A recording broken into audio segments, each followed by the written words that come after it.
Καλησπέρα, καλημέρα. Όπως θα καταλάβετε, η εκπομπή είναι μαγνητοσκόπηση.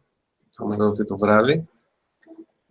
Θα δείτε ένα ωραίο ντοκιμοντέρ, λέγεται Unbroken Ground, αν το λέω καλά. Για να το δούμε. Ναι, Unbroken Ground.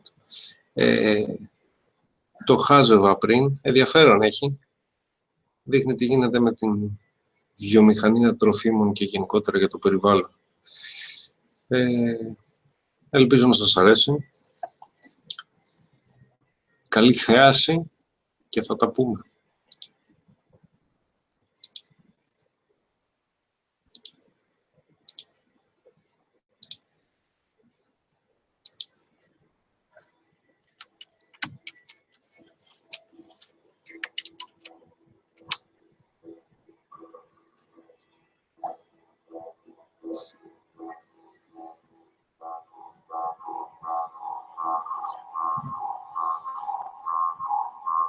In the food business, there's a tremendous amount of misinformation.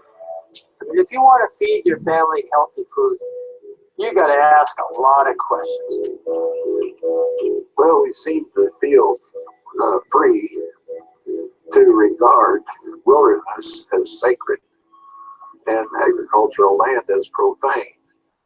And that is a disconnect. Because what we're doing, we're taking the nutrients from this soil, we're shipping it far away, then it's not going to come back. You know, one of the downsides of the faster, cheaper model is that oftentimes you just can't afford to do everything as right as you should. There is a shift. I look at it as a view to kind of reinvent food.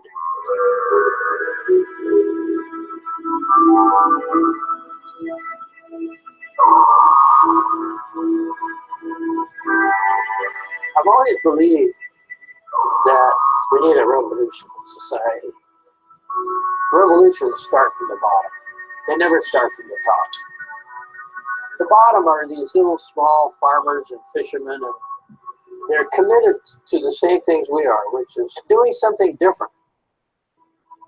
People who are willing to break the paradigm.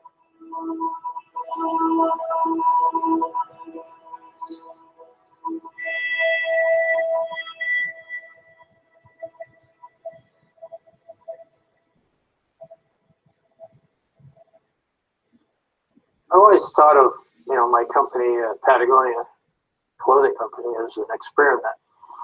Making decisions based on quality and responsibility. And I can tell you that it's not an experiment anymore. I've proven to myself it works. Now, applying that to food is another story. This is another experiment. But I think it's the most important experiment we've ever tried.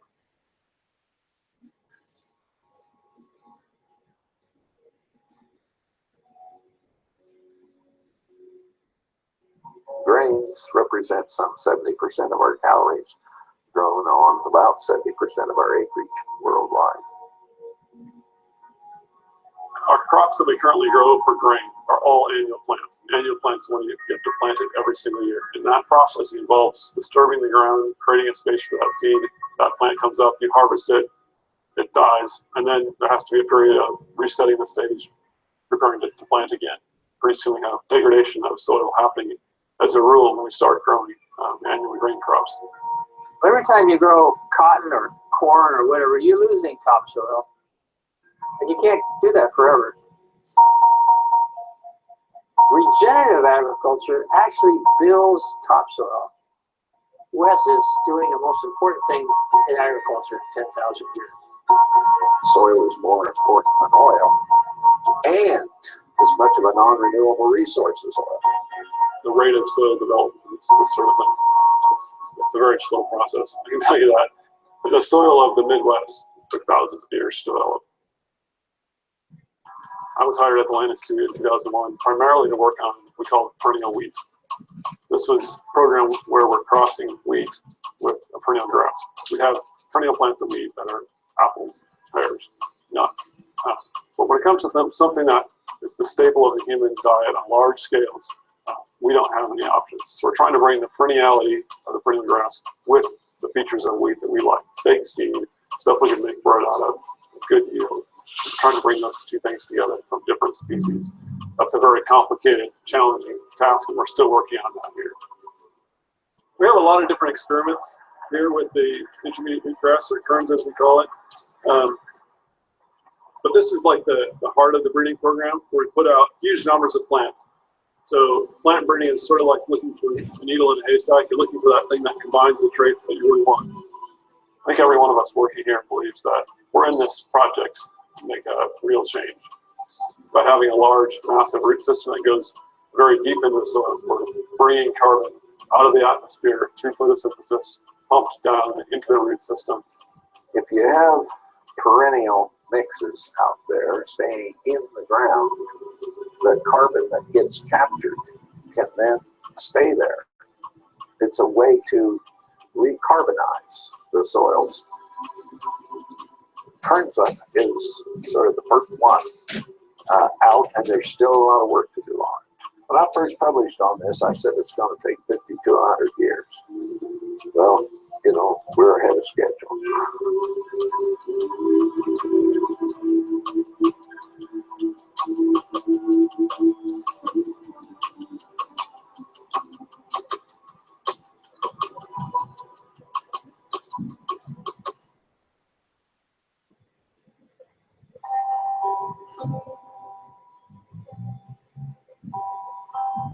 I came out to the Great Plains as a small boy and fell in love, and I found myself here in the Cheyenne River, western South Dakota. I bought my first cattle in the 70s sometime. I had them for probably 20 years there, and I thought, you know, this isn't quite right, because I was bringing them food constantly in the wintertime. In the summertime, I was trying to find shelter for them from the sun. It seemed like we were really being run by industry, by the chemical industry, by the feed industry. And so I just thought, there's got to be a better way than this. And about that time, it dawned on me that what really needs to be out on these Great Plains is the indigenous animals. And so it didn't take me long to figure out that I need to do it buffalo.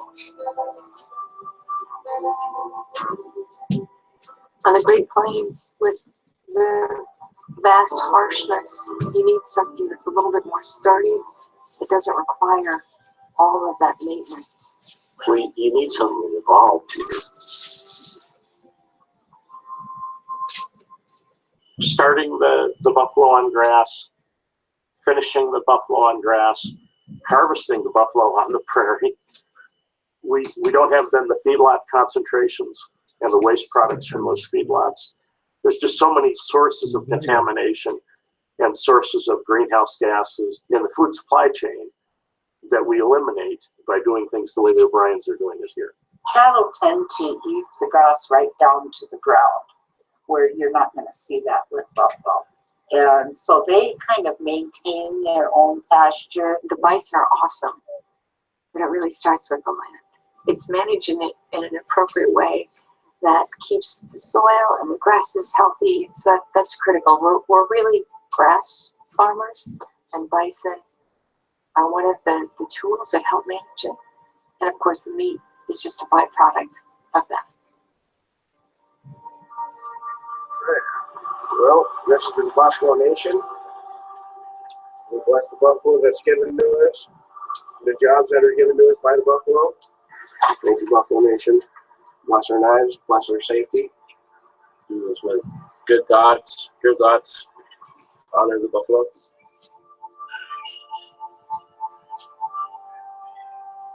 The scientists that have been here this week is, to me, an affirmation of, corny as it may seem, what I felt in my heart for a long time. You know, I've always thought that it's too bad that the soil is sometimes thought of as synonymous with dirt, because it's not. It's really more like gold. The fact that this stuff is pumping, you know, carbon from where it's doing bad stuff to where it does good stuff. We're here actually doing the the sampling of the soil and measured for its carbon level to understand statistically whether there's differences in the different pastures that have been grazed by buffalo. So we've succeeded in doing quadrant number 1 of Uno. 149 more to go. What we're hoping is that we can develop bison ranchers on the reservation who have that spiritual and cultural connection to the buffalo, so that we're raising them in a manner that is appropriate for our relationship with the buffalo. We have to take a lesson as a human civilization and begin recognizing with humility that these plants are far better than anything we've ever conceived of. They sequester, they build organic matter, they create soil health, and the grasslands can be improved greatly by putting bison back on the landscape. And the thing that I try to keep in mind is that in some ways, every species is of equal value. They all have their place. The chemistry, the ecology of the landscape, and the relationship with people can be reinvigorated. So, what a spectacular opportunity.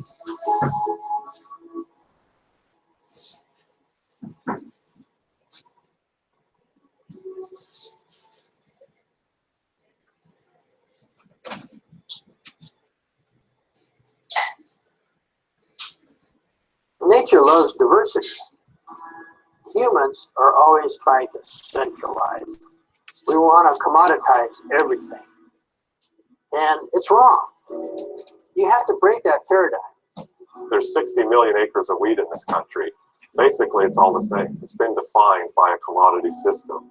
What if you go out of that and pull in what could be there? And what could be there? Flavors and nutritional value, colors, textures, functionality.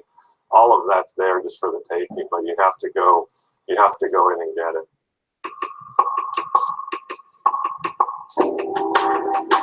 Most of the grain that's going into the bread you eat, the beer you drink, is grown on huge acreages. Most likely that's only one variety. The more corporate the plant breeding becomes, the less varieties we have available to us and the less genetic diversity. And that's really scary because we're going to rely more and more heavily on pesticides. So this is WSU Mount Vernon. It's a small version of Washington State University. It's nice just to come in early each day and watch the whole thing unfold.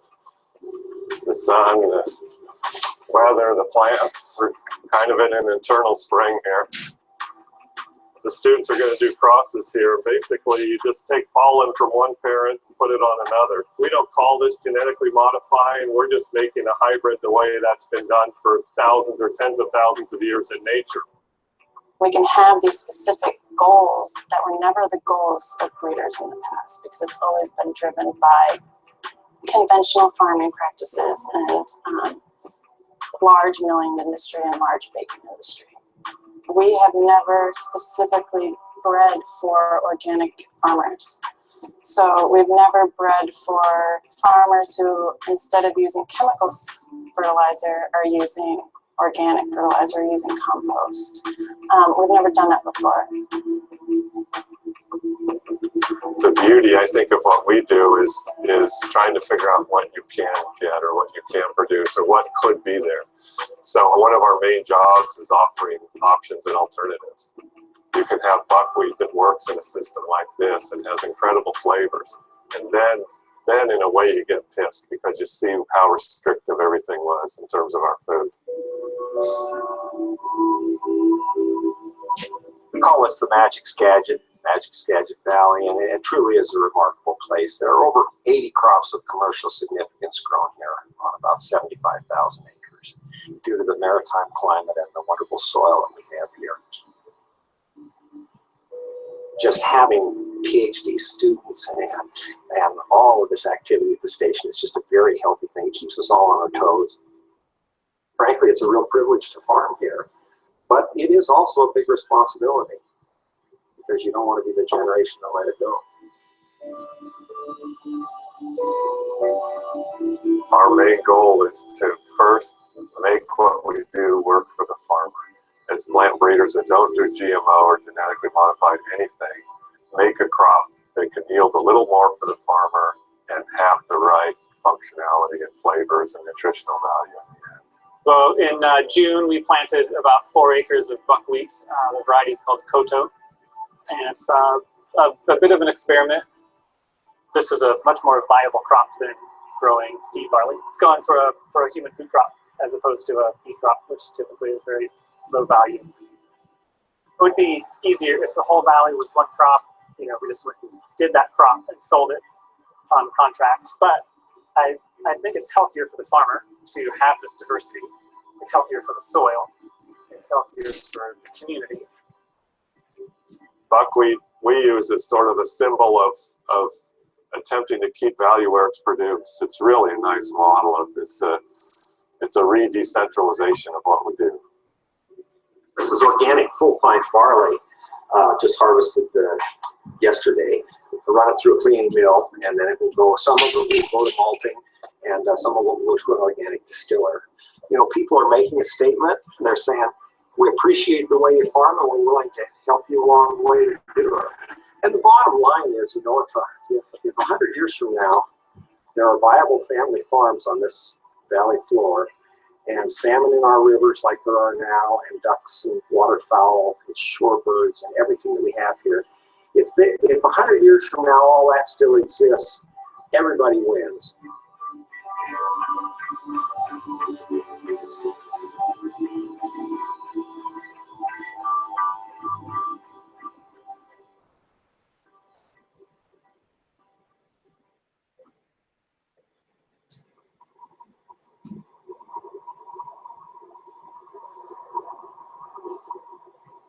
Agricultural revolution is not going to come through technology. It's going to come through, in a lot of cases, the old ways of doing things. The miracle of salmon, where to begin? The salmon are amazing creatures, indicators of the environment, as close to medicine as food gets, and they're a wonderful resource. Our identity in the Northwest, they are our buffalo. The Native Americans in the Northwest survived on salmon. The ocean, on an annual basis, will pump like a heart, and it will push this life nutrient fish up and through our rivers. They fertilize the riparian areas, the trees. They feed the wolves, bears, eagles. Each fish that goes into each river is a physical and genetic reflection of the habitat that it's evolved in for the last 10,000 years. And they all are unique. I started this fishery in 1992 when I moved to the island, although I've fished commercially all my life since 1973. And it wasn't until 92 when I bought this gear that I really started to experience something different about fishing. In the past, all fisheries were relatively robust, and so you could use gears that caught all species. Now we have some fisheries that aren't doing well, and others that are doing really well. And we need to have gears so that a fisherman can catch the targeted fish without hurting the non-targeted fish and release those fish unharmed. If we're going to have salmon in the future, we need to look for new tools.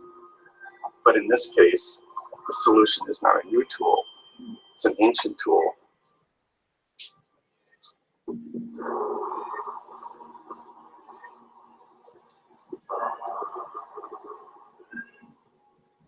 Well, out here on Lummi Island, we're looking at what's called a reef net fishery. And actually this fishery, in slightly different form, but the same similar technique, has been used for thousands of years out here by First Nations.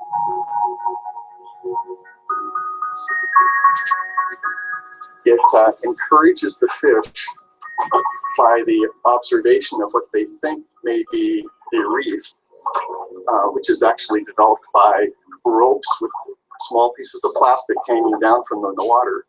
The fish comes up, thinks it's hitting a reef, and gets closer to the surface and closer to the surface. Individuals you'll see on these towers will be standing on top of the tower, actually just looking into the water. Oh, the whole job starts with spotting the fish. If we don't see them, we can't catch them. Typically, I'm in the headstand and I'm looking out over the water, trying to spot a school. A lot of the times it's real obvious. You can see the fish plain as day swimming through. Other times it's just a very light color change, or even just a feeling. When we spot them, there's a big commotion. Go, go, go! And the classic call is give her hell.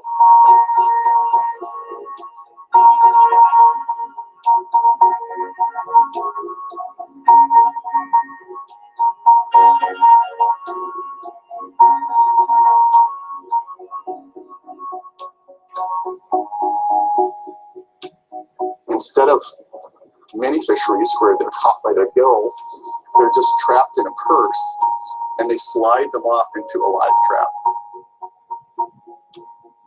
We haul the fish in, gently roll them in a pocket into our live well, immediately sort any non-targeted or protected species right back into the water to swim. And then the fish we do keep one by one will individually handle, bleed, and immediately put onto slush ice.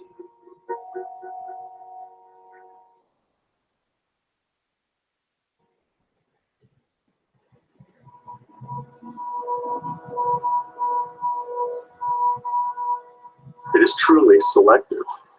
It's a passive gear that will allow the fisherman to catch the fish that it knows is sustainable and release those that are not.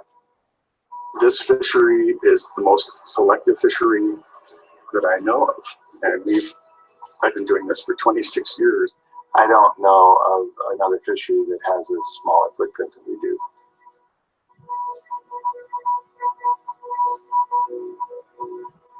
The whole process, being able to target species so tightly and to basically have no bycatch.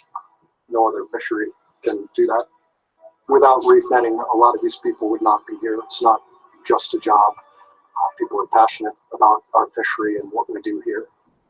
It matters how we do things, the way we individually handle fish one by one, the respect that we catch salmon with.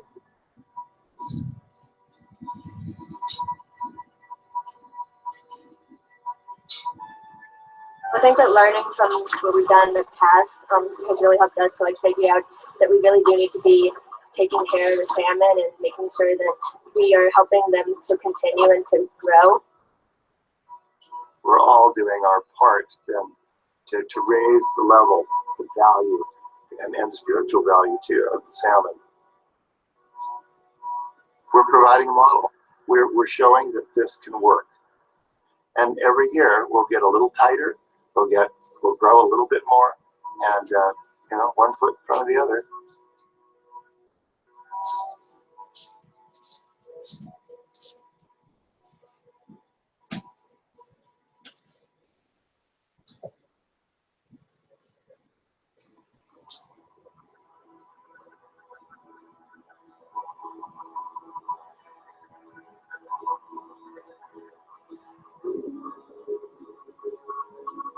If you go through life not embracing the complexity, then to me you're not really trying. It's a bit lazy, right? Is to just accept what's handed to us. And there's no better example than food. I know Yvonne has been out seeing these fisheries for his whole life, and he knows there needs to be a change. We all have a responsibility to leave this land better than we found it.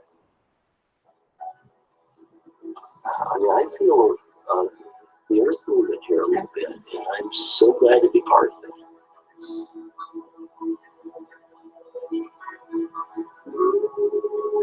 These people, these farmers that we're working with, these fishermen,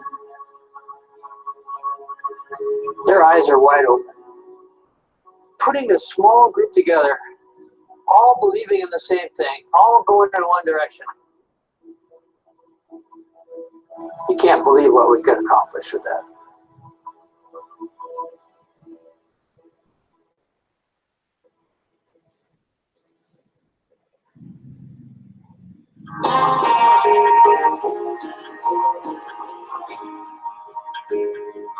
Help me be brave, help me be brave. I'm so sweet, help me be brave. I am the wind, darling, I am the rain. I give, take, I give and take.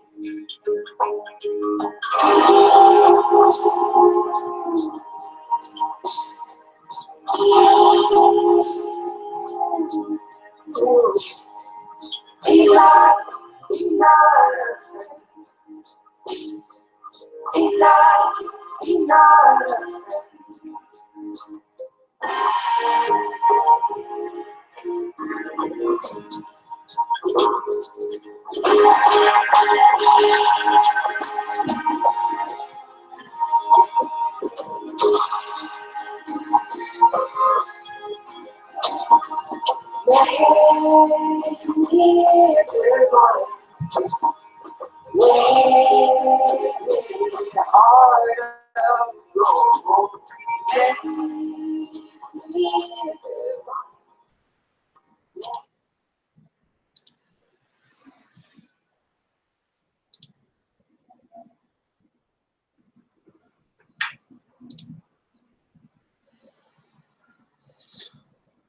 Λοιπόν, αυτό ήταν.